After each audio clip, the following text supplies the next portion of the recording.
බොහොම සතුටුයි මට හම්බවෙච්ච පළවෙනි රයිගම් සම්මානය. රයිගම් ටෙලිස් 2024 සම්මාන උළෙල පසුගිය මාර්තු 29 වෙනිදා උත්කර්ෂවත් අන්දමින් පැවැත්වුණේ කොළඹ ශැංග්‍රිලා හෝටල් පරිශ්‍රයේදී.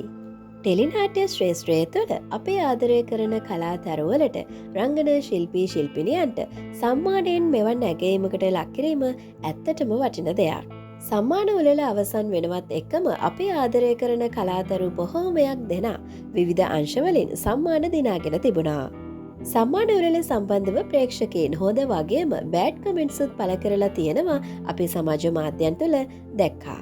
ඒ අතරත් වැඩිපුරම කතාබහට ලක්වුණේ වසරේ ජනප්‍රියතම රංගන ශිල්පිනිය වශයෙන් තේරී පත්වනු දිනක්ෂී ප්‍රියසාද් සම්බන්ධවයි. ඇය ප්‍රථම වරට රයිගම් ටෙලි සම්මාන දිනාගත් අවස්ථාව තමයි මේ. පසුගිය වර්ෂයේ පිරිමි ළමයි ටේක්කියා වගේ විශිෂ්ට නිර්මාණ හරහා දිනක්ෂී ලොකු ප්‍රේක්ෂක අවධානයක් දිනාගත්තා. ඇගේ රංගන කුසලතාවය නිරූපණය කළ හැකි ආකාරයේ නිර්මාණවලට දායකත්වය ලබා දෙන්නට ඇයට අවස්ථාව උදා වුණා. නමුත් ඒ කොහොම වුණත් ජනප්‍රියතම රංගන ශිල්පිනිය දුෂේ නිමියුරංගි බවත් මේ තේරීම අසාධාරණ බවත් ඇතමුන් චෝදනා කරා. සමාජ මාධ්‍යයන් තුළ මේ වෙනකොට මේ සම්බන්ධයෙන් ලොකු කතා බහක් ඇති වෙලා තියෙනවා. සමහරු කියන්නේ ලංකාවේ මේ සම්මාන උළෙලවල් වල මුදලට එහෙම නැත්නම් පන්දමට හැම වර්ෂයකම වගේ කිහිප දෙනෙක් අතර පමණක් සම්මාන හුවමාරු වන බව.